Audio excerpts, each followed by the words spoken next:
Азыркы учурда Кыргызстан коммерциялык банкынын М-банк дейт, мобилдик тиркемесинде акция болуп жатат. Ушул адалбы же арамбы? Ушуну бүгүн да телевидениеда суроо берди да 7 каналда. Мен билбейт экенмин мына М-банк деген не деген акция жүрүп атат. Эми алардын эмне иш-чараларын кол алдыбызга келбесе, окубаса билбейбиз да. М-банкта катталып кирсеңиз 50 сом берет дейт. Так, жана ал тиркемеге башка адамдар менен бөлүшсөңүз, ал адамдар сиз аркылуу катталса, аларга да, сизге да 50 сомдон түшөт. Охо, кумар бул. Паспорт данныйларын катталат. Так, сиз аркылуу катталган адам дагы башка досун чакырып каттаса, ошо катталган 3-чү адамга да 25. Бул сетевой маркетинг болуп калды го бул. Аны алып келип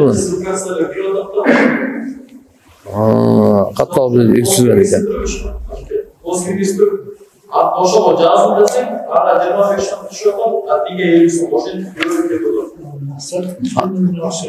Өздөрүнөчү, өздөрүнө. Ошо акчалар менен өздөрүнө чөт да? Түшүндүм. Катталып жаткан учурда паспорт талап кылынат. Балким шайлоого паспорттун данныйларын чогултуп жатат деген элдердин арасында күмөн ойлор жаралууда. Банк кызматкерлери эч кандай шайлоого тиешеси жок. Жөн гана банк өз кардарларын көбөйтүү максатында болуп жатканын айтууда. Акция 8 ноябрдан 31 январга чейин уланат экен. Алдын ала жоңузга чоң рахмат. Башында койгон шектүү нерселерден баарын этиятташ керек. Макулбу? Ак болгондо ошо шектүү болуп атабы? Болду, кылбаңыз аны.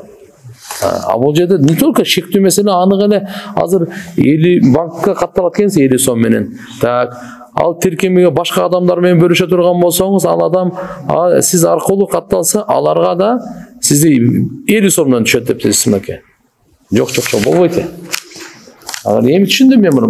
Банк мобилдик тиркемесинде акция болуп жатат, ушу адал барамбы дегенде мен билбейм деп койдум. Бул болбойт.